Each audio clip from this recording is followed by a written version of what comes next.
Assalamualaikum warahmatullahi wabarakatuh. Alhamdulillah, alhamdulillahi rabbil alamin. Alhamdulillahi wa kafa. Wassalatu wassalamu ala habibina Mustafa wa ala alihi wa ashabihi ahli sidqi wal wafa. Allahumma salli wa sallim ala sayyidina Muhammad al-Fatih lima ughliqa wal khatim lima sabaq nasiril haqqi bil haqq wal hadi ila siratikal mustaqim wa ala alihi haqqa qadrihi wa miqdarihi al-azim. Subhanaka la ilma lana illa ma 'allamtana innaka antal alimul hakim. Allahumma 'allimna ma yanfa'una warzuqna ilman wa arinal haqqa haqqa warzuqna ittiba'ah wa arinal batila batila warzuqna ijtinabah wa adkhilna fi ibadika salihin subuhun qudusun rabbuna wa rabbul malaikati wa ruh. Muslimin muslimat jamaah majlis kajian yang dimuliakan Allah Subhanahu wa taala, kita bersyukur tanpa henti kepada Allah Subhanahu wa taala atas limpahan rahmat yang Allah berikan dan turunkan dalam kehidupan kita, sehingga di subuh kali ini yang penuh dengan keberkahan kita dapat sama-sama hadir dalam majlis ilmu. Dengan sebelumnya kita melaksanakan salat subuh berjamaah, kita berharap agar Allah Subhanahu wa taala turunkan rahmat taufik hidayah dalam kehidupan kita. Allah kabulkan segala macam kebutuhan hajat dan keinginan kita dan menghadirkan kebaikan demi kebaikan dalam kehidupan kita. Jamaah yang dimuliakan Allah Subhanahu wa taala, ada salah satu ungkapan yang disampaikan oleh para ulama salafus salihin tentang adat istiadat yang biasanya sering terjadi di tengah-tengah umat manusia, yaitu di mana ada ungkapan yang disampaikan bahwasanya al-'adah, kebiasaan, idza rasahat nasahat, adat kebiasaan itu bila mana sudah menetap maka ia bisa menghapus apapun. La tadumu ma'al ulfati ulfatun, keharmonisan tidaklah berkesinambungan beserta maksa. Ini kita bicara sebelum kita masuk pada tema kita, yaitu tentang al-'adah, yaitu kebiasaan yang sudah menetap. Jadi sebelum Islam itu turun di semenanjung Arabia, orang-orang yang berada di semenanjung Arabia itu sudah punya banyak kebiasaan. Makanya ulama kalangan usul fiqh itu, para usuliyun, mereka menyatakan bahwasanya hukum Islam itu terbentuk berdasarkan dua. Ada sumber yang namanya naqli, yaitu Al-Quran dan Sunnah Rasulullah SAW. Ya. Kemudian ada yang bersumber dengan al-aqli, yaitu bersumber dari akal. Nah, dalil yang hukumnya berdasarkan akal itu dalam kalangan para ahli usul itu dikonstruksikan dalam bentuk istilah ijtihad. Nah, metode ijtihad ini salah satu yang dipakai adalah al-'urfu, yaitu penetapan hukum berdasarkan atau didasarkan atas kebiasaan dan tradisi adat setempat. Nah, jemaah yang dimuliakan Allah Subhanahu wa taala, Maka kalau kita ingin mencari tahu tentang apa rahasia Islam itu diturunkan di semenanjung Arabia, dulu ada kitab namanya Fiqh Sirah, ditulis oleh Syekh Dr. Sa'id Ramdan Al-Buti, salah seorang ulama yang cukup masyhur di Syria. Beliau dalam kitab beliau tentang sejarah itu, salah satu yang beliau kupas paling awal itu adalah Masirru ikhtiyar Jaziratul Arab mahdan li nash'atil Islam. Apa rahasia dipilihnya semenanjung Arabia itu sebagai pusat penyebaran Islam? Dan semua yang Allah tetapkan itu pasti ada rahasia ilahiyah yang terkandung di dalamnya. Pasti ada sebab. Kalau berbicara tentang kerusakan moral, maka kerusakan moral itu tidak hanya terjadi di tempat itu saja. Di zaman yang sama, di seluruh belahan dunia, kerusakan moral itu terjadi. Maka ada rahasia kenapa Allah Subhanahu wa Ta'ala kemudian menetapkan bahwasanya tempat ini, semenanjung Arabia waktu itu, ditunjuk sebagai pusat penyebaran Islam dan diutusnya Rasulullah Shallallahu Alaihi Wasallam. Nah, tentu ini ada sebab. Salah satu sebabnya adalah masih dekatnya penduduk sekitar itu dengan kebiasaan-kebiasaan yang dianut oleh pengikutnya Nabiullah Ibrahim alaihissalam. Walaupun sudah ada beberapa hal yang melenceng, tetapi bekas-bekas ajaran Nabiullah Ibrahim alaihissalam itu masih ada. Nah, ketika kita membahas masyarakat Arab sebelum Islam itu, ada dua era yang dipakai oleh para sejarawan. Ada namanya manusia era Arab Baidah, yaitu yang sangat jauh dari masa kenabian, dan ini sudah hancur, sudah tidak ada. Kemudian yang kedua yaitu musta'ribah, yaitu kehidupan bangsa Arab yang masih memiliki garis keturunan pada dirinya Nabi Muhammad SAW. Jadi masih nyambung ya, kepada Nabiullah Ibrahim alaihissalam. Ini namanya era musta'ribah. Maka jejak inilah yang akhirnya dikaji dan digali.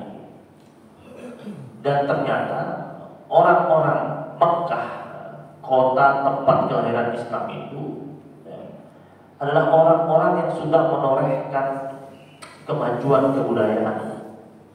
Hal ini dapat terlihat adanya pengembangan perdagangan, sistem sirkulasi keuangan yang terjadi di daerah Mekah, khususnya pada musim-musim haji. Jadi musim haji ini sudah ada sebelum Rasul lahir, sudah ada tiap tahun. Hanya prakteknya sudah melenceng dari apa yang diajarkan oleh Nabiullah Ibrahim alaihissalam. Mereka berhimpun tiap tahun, datang dari segala penjuru dunia. Makanya kenapa Nabi itu di kemudian hari kok bisa ada sih orang-orang di luar Mekah yang masuk Islam? Itu dikarenakan ketika datang musim haji, Nabi bilang sama sahabat-sahabatnya yang sudah berislam bersama Nabi dari penduduk kota Mekah, kata Nabi, adakah di antara kalian yang mau mengenalkan aku dengan orang-orang yang datang itu, agar aku dapat berdakwah pada mereka? Terus mereka mengenalkan Nabi sama orang-orang yang datang dari luar. Makanya dari Yathrib itu, kenapa orang dari Yathrib itu kok bisa berislam bersama Nabi? Itu karena rombongan itu, rombongan yang datang tiap tahun di musim haji, terus jumpa sama Nabi. Yang kita kenal ada dua bayat, bayatul aqabah. Yang pertama bayatul aqabah, yang kedua itu kan orang-orang yang datang dari luar yang berjumpa sama Nabi di pinggiran kota Mekah, karena tidak mungkin jumpa di dalam, karena kalau jumpa di dalam diganggu sama orang-orang kafir Quraisy. Jumpanya di pinggir kota Mekah. Terus Nabi temui mereka. Salah satu kisah itu ketika Nabi sampai jumpa sama mereka, terus Nabi menyampaikan pesan-pesan. Ada di antara mereka itu langsung berucap, ini kan orang yang pernah dikisahkan oleh orang-orang Yahudi kota Yathrib. Jadi Yathrib itu Madinah saat ini. Dulu itu ada komunitas Yahudi tinggal di situ. Ada dua suku besar, Aus dan Khazraj, suku besar. Terus ada suku-suku kecil yang diisi oleh orang-orang Yahudi. Dari 3 klan Yahudi yang ada di situ, Bani Qainuqa, Bani Quraidah dan Bani Nadir, letak di situ.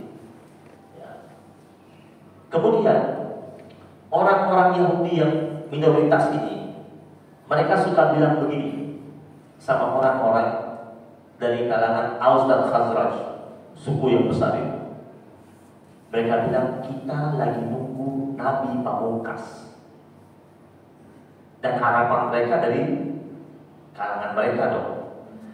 Karena di kitab suci mereka itu mengisahkan akan ada Nabi Pamungkas. Dan mereka menghibur diri mereka walaupun mereka minoritas, mereka katakan kami lagi nunggu. Kalau datang dia, kami akan bersamanya dan kami akan lawan kalian. Bilang sama orang-orang Aus dan Khazraj. Dan itu sering diucapkan. Nah makanya ketika orang-orang Aus dan Khazraj yang bertolak ke Yathrib, bertolak dari Yathrib ke Mekah, jumpa sama Nabi itu. Terus ketika mereka lihat karakteristik Nabi, terus dengar pesan-pesan yang Nabi sampaikan, salah satu di antara mereka mengatakan, bukannya ini yang sering diucapkan oleh orang-orang Yahudi di tempat kita. Kalau begitu kita ikuti. Kita duluan aja deh ikut. Dan memang akhirnya orang Yahudi gak ada yang ikut Nabi. Mereka tidak mau ikut kan karena gengsi, karena mereka tidak mau Nabi Pamungkas itu keturunannya dari Ibrahim alaihissalam. Tidak mau mereka mau dari klannya mereka. Mereka ingin dari Bani Israel.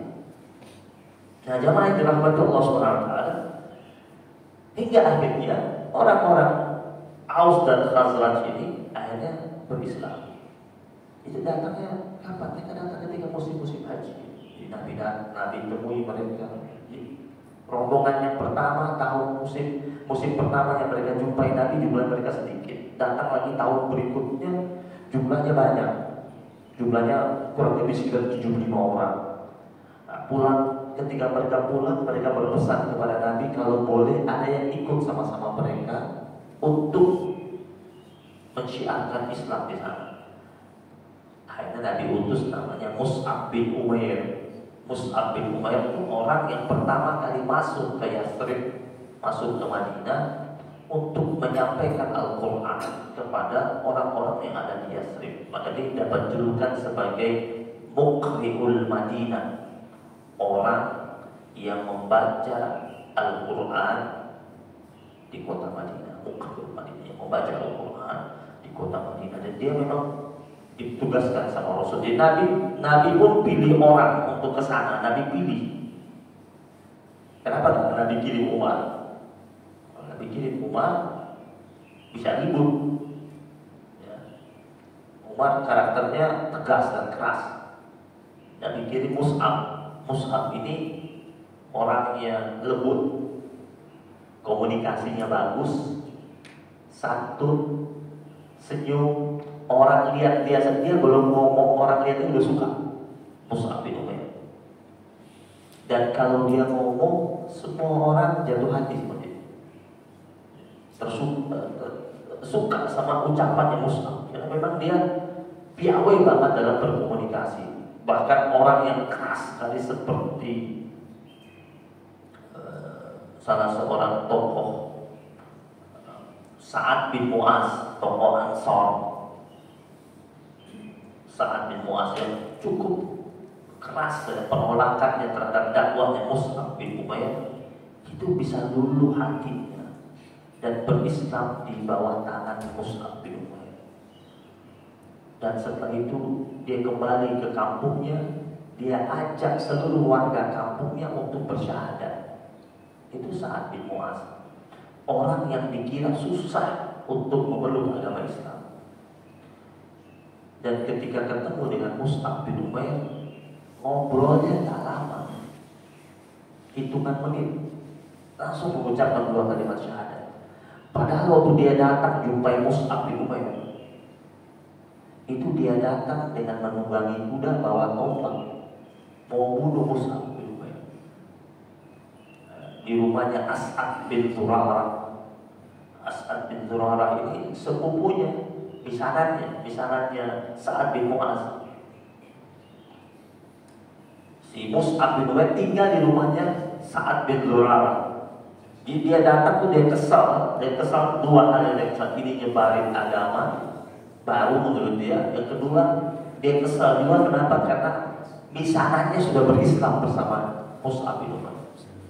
Waktu dia sampai itu Mus'ab bin Umair menyambutnya dengan senyum. Ini orang datang bawa tombak, senyum. Dia turun dari kudamu, kita ngobrol sebentar. Gak mau, kata si Sa'ad bin Mu'az. Dia tahu kalau sama Mus'ab bin Umair, kalau ngobrol pasti jatuh hati. Karena orang-orang sudah bilang jangan ngobrol sama dia. Dia gak mau. Tapi dibujuk sama Mus'ab. Begini aja deh, kau gak usah ngomong, saya yang ngomong, kata Mus'ab. Saya yang ngomong, kau dengar sebentar saja. Sebentar saja. Kalau kau suka, kau boleh ambil. Kalau kau nggak suka, kau buang jauh-jauh, kata-kata saya. Benar ya sebentar? Iya sebentar. Benar, turun dia. Dia tancapkan tombaknya. Terus dia turun dari kudanya, duduk. Mulai ngomong Mus'ab. Hanya mensitir beberapa firman Allah. Langsung Sa'ad bin Mu'az bilang, di agama kalian kalau ada orang mau masuk gimana caranya? Ya kami suruh dia mandi. Setelah dia mandi, kami ajarkan dia berwudu dan kami tuntut dia 2 kalimat syahadat. Terus dia bilang sama misanannya, kamar mandi rumahmu mana? Di belakang. Dikira apa? Ke toilet. Ternyata dia ke belakang mandi, rusuk mandi. Keluar lagi udah basah. Dia bilang tuntun saya mengucapkan 2 kalimat syahadat. Masuk Islam. Pulang ke kampungnya, dia panggil seluruh warganya. Dia bilang tidak boleh ada yang ngobrol sama saya kecuali sudah mengucapkan 2 kalimat syahadat. Warganya bingung. Ini orang yang paling benci sama Mus'ab bin Umair, kok berani, kok sekarang dia ngomongnya berbeda. Dia bilang jangan ada yang ngobrol sama saya. Dan kalian tahu siapa saya? Oh kami kenal engkau Sa'ad bin Mu'az, pemimpin kami, orang yang kami sanjung, orang yang kami tuakan. Padahal umurnya gak tua, umurnya baru 31 31 tahun, kepala suku Bani Abil Ashhal. Itu sukunya dia. Siapa saya? Engkau adalah Sa'ad bin Mu'az, orang yang kami tuakan, yang kami banggakan, panutan kami. Tidak ada masalah kecuali kami datang kepada engkau. Tidak ada problem kecuali engkau selesaikan. Terus dia bilang, mulai hari ini tidak boleh ada yang jumpa dengan saya kecuali sudah mengucapkan 2 kalimat syahadat. Gempar itu Pak. Dia ngancamnya begitu. Tidak boleh ada yang ketemu dia kecuali sudah mengucapkan 2 kalimat syahadat. Semuanya bingung. Dan gak boleh ada yang ngomong sama dia. Jangan ada yang datang bertanya. Tidak boleh datang cari solusi. Tidak boleh diskusi sama dia kecuali sudah mengucapkan 2 kalimat syahadat. Salah satu anak muda yang hadir, semua kumpul, tua, muda, besar, kecil, semua kumpul satu kampung. Ada yang angkat tangan, mau nanya, ini ada apa? Dia angkat tangan. Dia bilang, kenapa kau angkat tangan? Kau mau bertanya? Kau pun tidak boleh bertanya kecuali sudah mengucapkan 2 kalimat syahadat. Ini bingung. Menurut riwayat, dia ucapkannya itu siang hari. Sore hari ya Pak, satu kampung tak ada tersisa satupun kecuali sudah mengucapkan kalimat syahadat semua. Dan tercatat dalam sejarah ini, Sa'ad bin Mu'adz ini adalah orang yang betul-betul membela Rasulullah SAW setelah Rasul masuk ke Madinah. Islamnya tak lama Pak. Dia masuk umur 31, meninggal dunia umur 37. 37 wafat dia. Perang Badar dia masih ikut, Uhud dia masih ikut. Dia termasuk orang yang berada di sekitar Nabi sampai di detik-detik terakhir Uhud ada dia. Perang Khandaq dia masih ikut. Dan pada perang Khandaq itu dia terkena, menurut riwayat ada yang mengatakan panah, ada yang mengatakan tombak, tetapi itu beracun. Dan dia setelah itu sakit. Dan saking dia cinta sama Rasul, dan Rasul begitu cinta sama dia. Saat dia sakit, Nabi katakan bangunkan tenda di samping masjid untuk merawat Sa'ad bin Mu'adz. Tiap hari Nabi datang tengok. Kita ada balasan Nabi. Nabi itu kalau umatnya cinta, Nabi balasnya lebih. Waktu dia sakit, Nabi masih percayakan ke dia untuk menjadi hakim keputusan kepada Bani Quraisyah, suku Yahudi yang berkhianat itu. Itu keputusan Nabi minta dari ucapannya Sa'ad bin Mu'adz. Dia sudah terbalik. Tiap hari Nabi lihat keadaan, semakin hari semakin kritis. Ketika dia berada dalam ihtidar sakaratul maut, itu Nabi dikasih tahu sama sahabat-sahabat Nabi. Nabi berjalan dengan begitu cepat.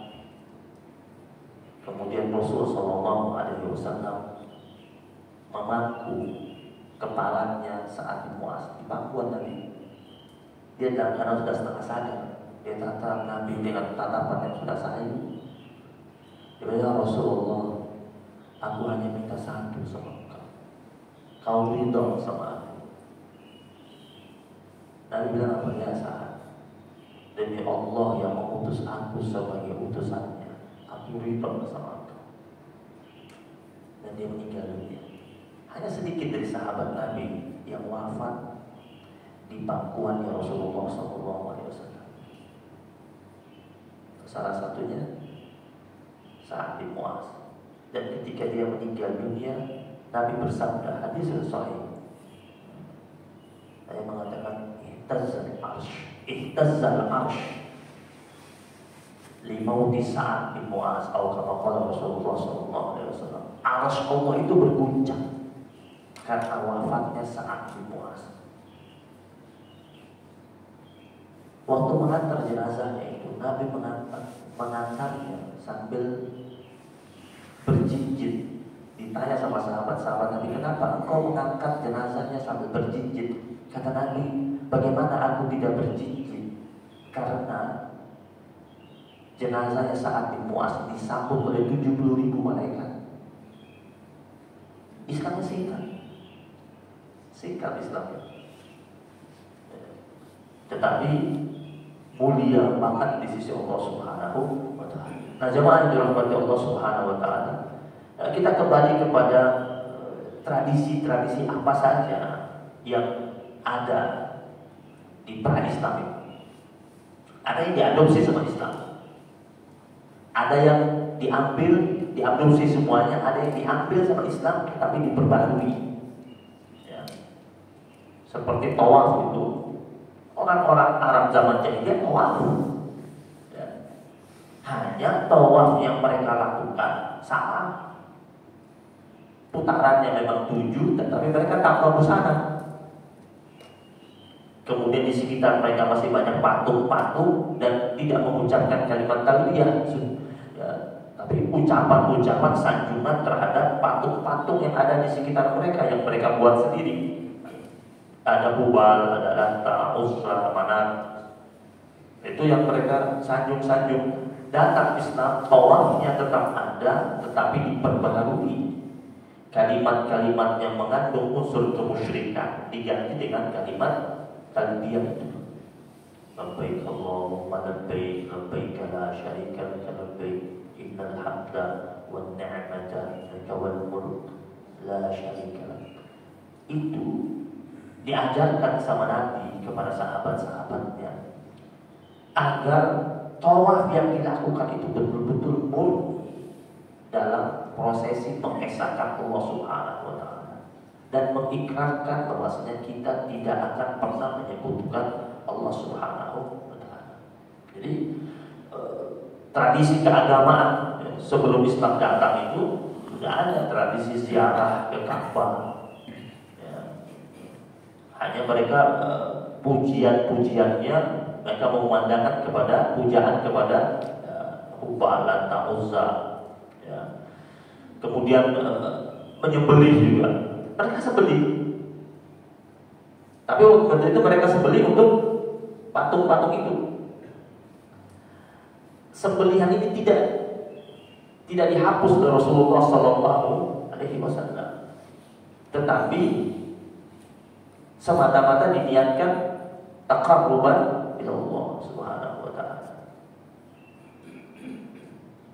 Jadi ada kisah itu, dulu ada kitab, tipis kitabnya. Namanya, judul kitabnya Al-Asnam, patung-patung. Ada orang Arab zaman jahiliyah, anaknya sakit, dia datang. Jadi dulu itu di sekitar Ka'bah banyak patung. Yang besar-besar ini kan Hubal, Lata, Uzza, Manat. Yang lain-lain itu tiap keluarga taruh patungnya. Menurut riwayat Nabi itu ketika bertolak dari Madinah masuk lagi ke Mekah untuk Fathul Mekah. Jadi dalam Islam itu kita mengenal ada dua penaklukan, dua cara Nabi menaklukkan. Yang pertama dengan Al-Fath, penaklukan tanpa perang. Kemudian ada namanya Ghazwah. Ghazwah itu pasti dalam pertempuran angkat senjata. Jadi tidak semuanya Nabi itu menaklukkan dengan perang. Seperti kota Mekah itu Nabi taklukkan tanpa angkat senjata. Maka dikatakan Fathul Mekah, penaklukan tanpa ada angkat senjata.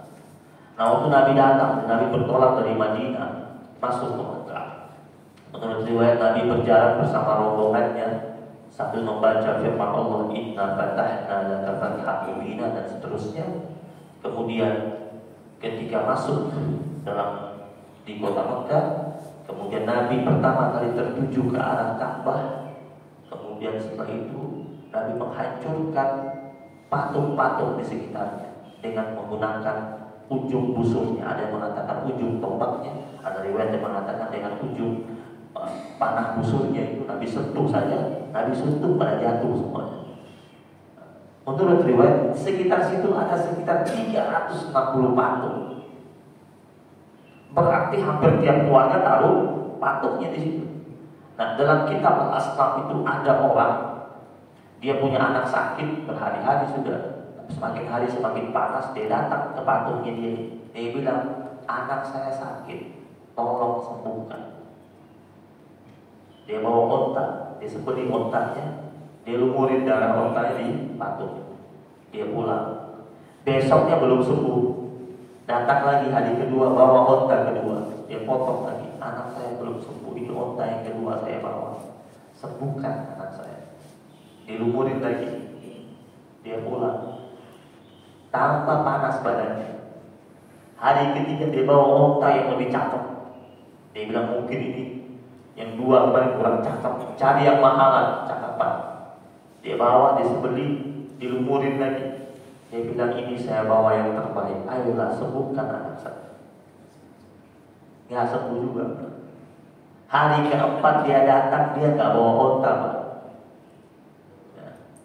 Dia bawa perkakas berat, dia bawa goloknya, dia bawa pedangnya, dia ngamuk-ngamuk depan patungnya.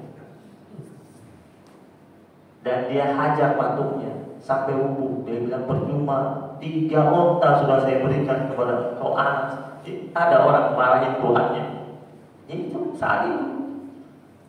Nah setelah jatuh lumpuh ini patung itu, dia menghadap ke arah Ka'bah. Ya Rabbal Ka'bah. Jadi orang-orang Arab zaman jahiliyah kalau kepepet ngomongnya apa? Ya Rabbal Ka'bah, wahai Tuhan pemilik Ka'bah. Siapa? Allah. Dan kalau ditanya orang-orang Mekah itu apakah semuanya itu musyrik? Nah juga ada yang tidak musyrik.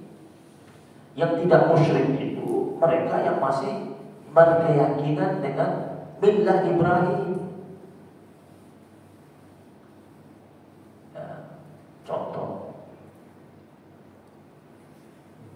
ketika Abraha datang bawa pasukan gajah, itu gajah itu datang dari Yaman. Kalau dicari sekarang di Yaman ada gajah kan? Nggak ada. Kok bisa ada gajah di sana? Karena dulu Yaman itu dikuasai oleh Habasyah, raja dari Habasyah. Jadi Abraha itu dia bukan raja, dia panglimanya Raja Habasyah yang ditugaskan untuk mengelola wilayah Yaman yang dikuasai oleh Raja Habasyah. Dulu Raja Habasyah itu wilayah kekuasaannya luas Pak. Daerahnya subur zaman itu, makmur, agamanya Nasrani. Kemudian setiap pejabat-pejabat yang menguasai wilayah-wilayah itu dikasih kendaraan dinas Pak. Nah kendaraan dinas yang kita kenal di zaman itu ada beberapa model, ada yang mewah. Nah, kendaraan dinas mewah itu gajah, kuda, onta. Ada kendaraan dinas 1 juta umat, keledai.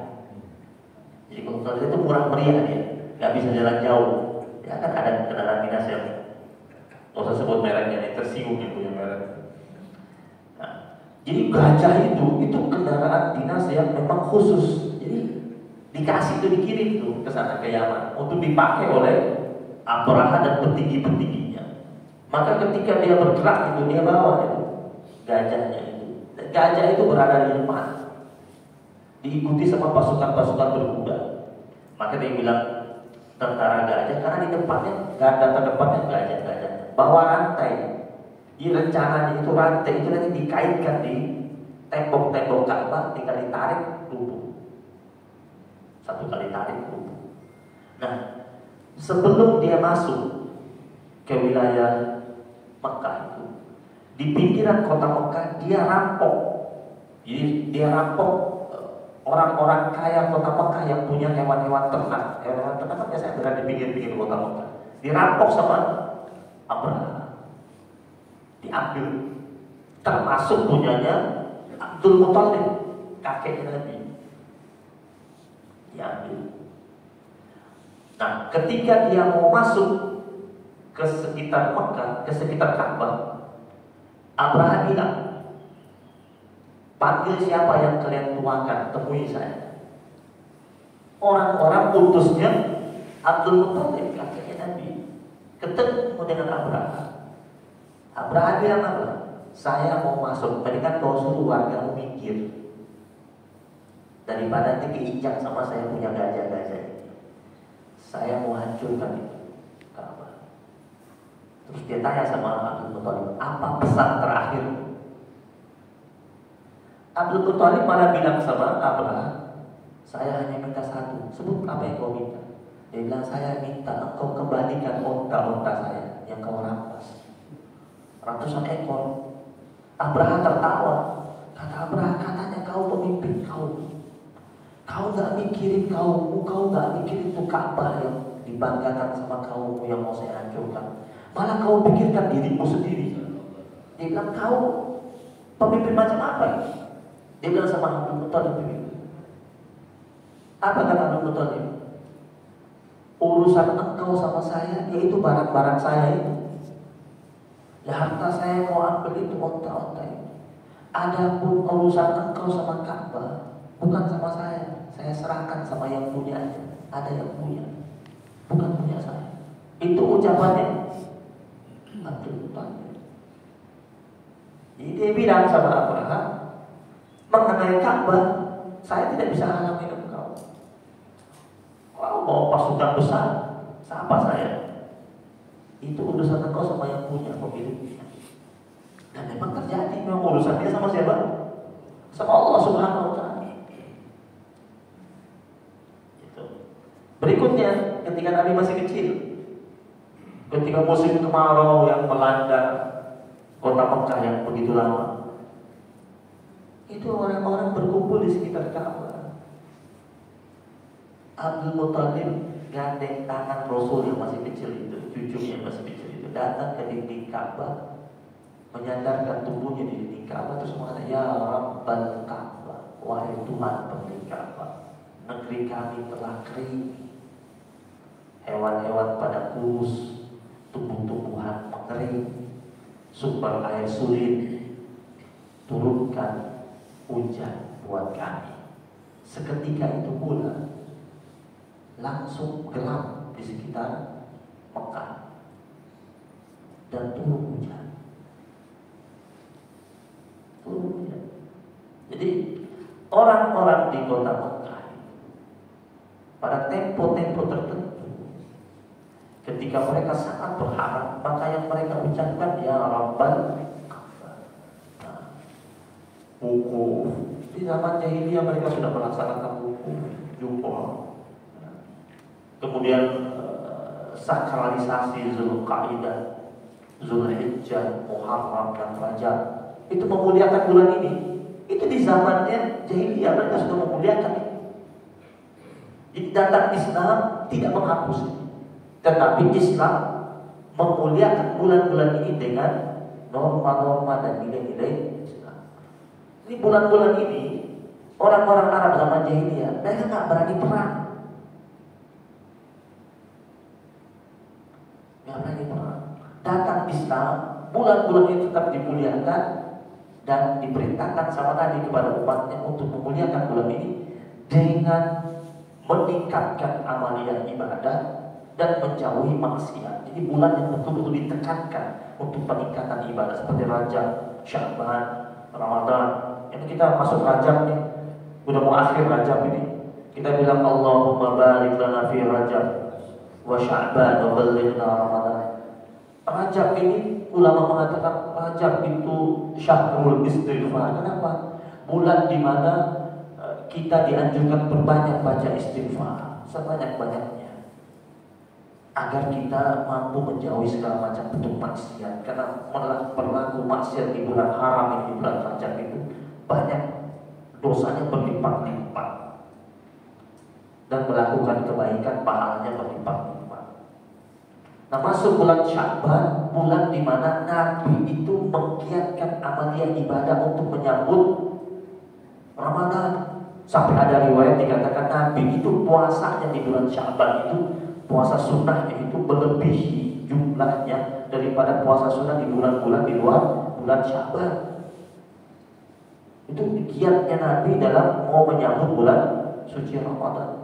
Dahulu Pak, ada ulama ya, itu dia pedagang, ulama pedagang juga, punya toko besar. Itu kalau masuk bulan Sya'ban Pak, dia tutup tokonya. Tutup tokonya. Berapa hari? 2 bulan sampai akhir Ramadan. Dari awal Sya'ban ditutup sampai akhir Ramadan. Nanti Syawal baru buka. Orang tanya, kenapa kau tutup tokomu?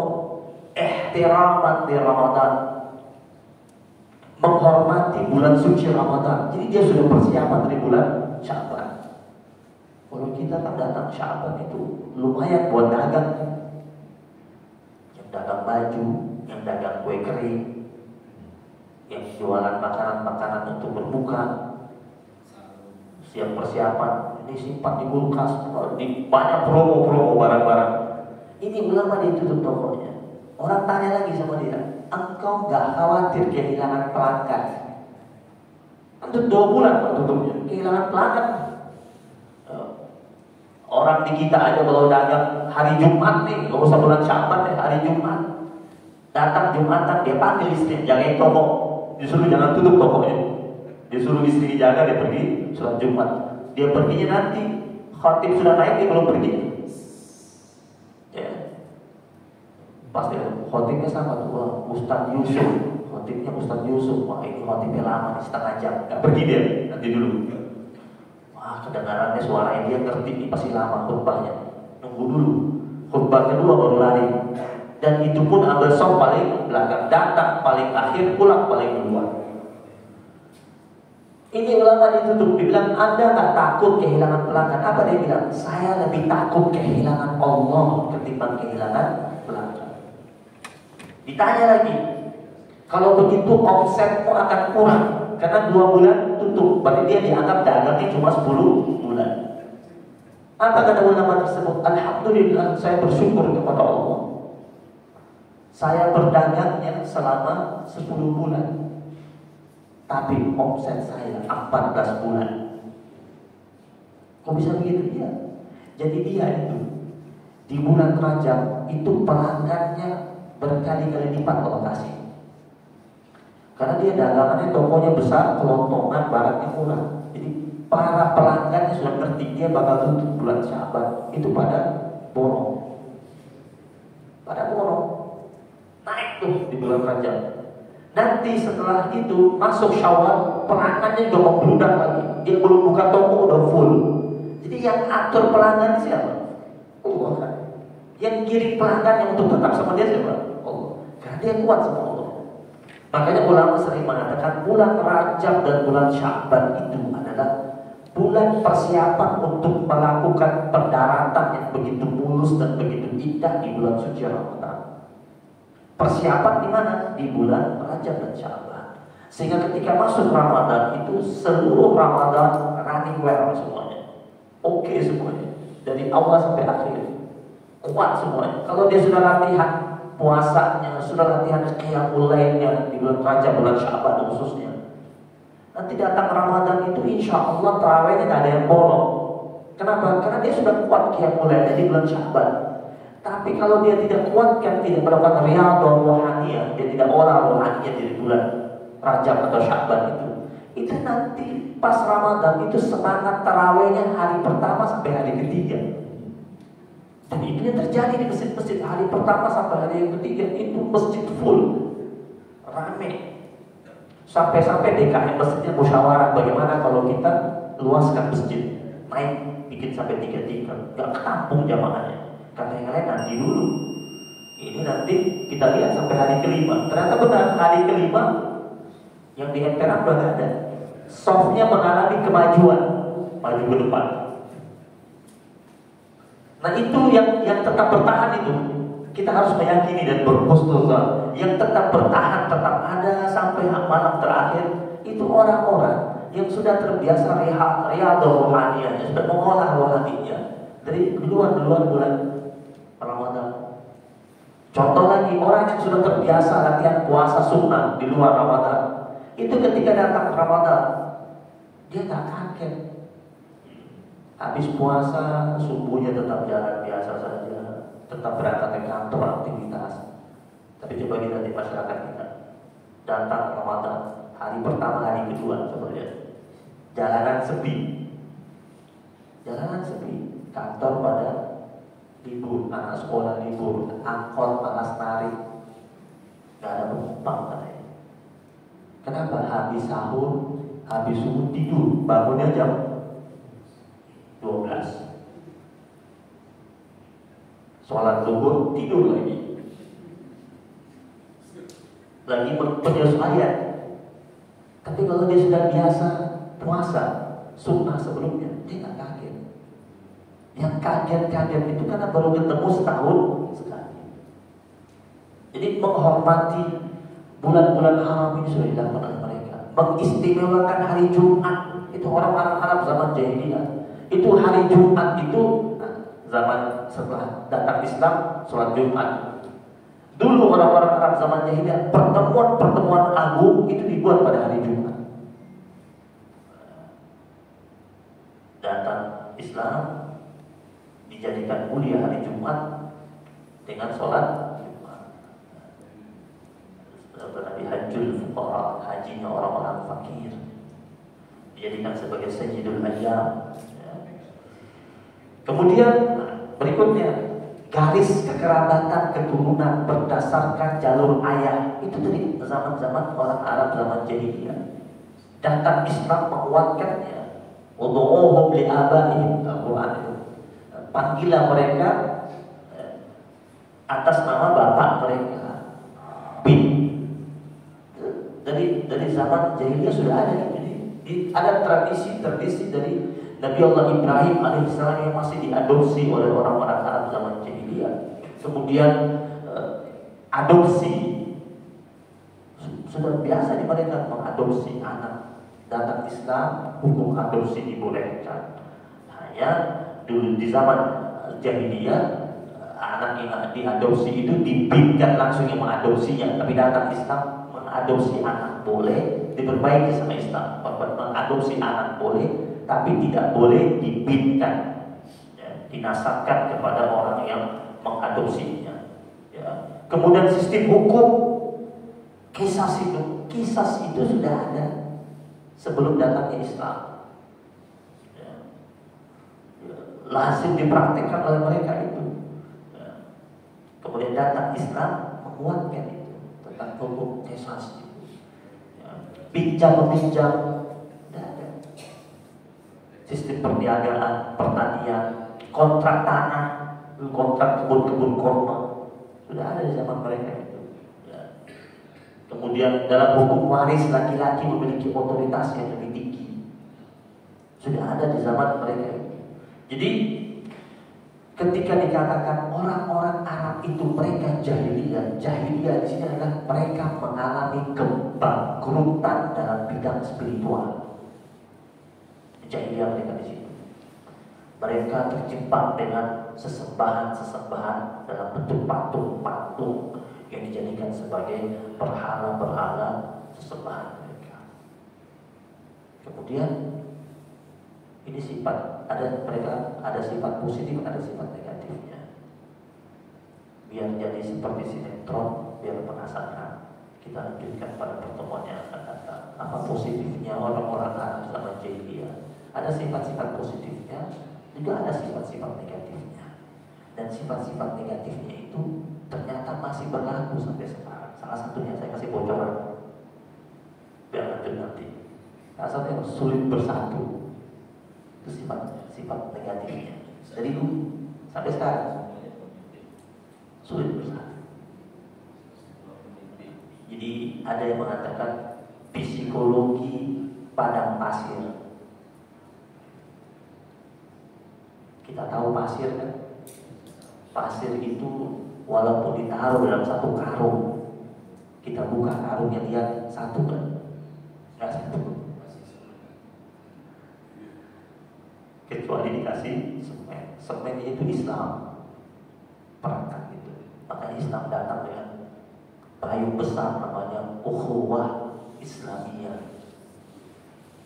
Itu ukhuwah Islamiyah itu sebenarnya berusaha untuk menyatukan asobiyah. Asobiyah itu fanatisme kesukuan yang diikat dalam suatu peradaban di zaman itu. Datang Islam itu dengan payung besar. Kalian boleh bersuku-suku, berbangsa-bangsa, bergolongan-golongan, berormas-ormas, tetapi harus terikat dalam ukhuwah Islamiyah. Nah ini yang sampai sekarang dialami oleh kaum muslimin pada umumnya. Kalau hanya mengatakan slogan ukhuwah Islamiyah tanpa ada dipraktekkan, kita mudah tercerai-berai. Salah satu sifat buruknya orang-orang Arab zaman jahiliyah, dan ternyata itu tidak hilang juga sampai sekarang. Sulitnya bersatu. Bayangkan kalau seumpamanya Timur Tengah semuanya bersatu, urusan Palestina selesai dalam hitungan jam, selesai. Tapi karena tidak ada kata bersatu, masing-masing ingin tampil, masing-masing ingin eksis. Mudah-mudahan Allah Subhanahu wa Ta'ala hadirkan kebaikan buat kita. Allah jaga kita, Allah satukan hati kita, Allah limpahkan kita limpahan rahmat taufik inayah dari Allah Subhanahu wa taala. Rabbana taqabbal minna innaka antas samiul alim wa tub alaina ya maulana innaka antat tawwabur rahim. Wa sallallahu ala nabiyyina Muhammadin nabiyil ummi wa ala alihi wa sahbihi wa baraka wa sallam. Alhamdulillahi rabbil alamin. Subhanakallahumma wa bihamdika asyhadu an la ilaha illa anta astaghfiruka wa atubu ilaik. Wa billahi taufiq wal hidayah wal ridha wal inayah wal afu minkum. Wassalamu alaikum warahmatullahi wabarakatuh.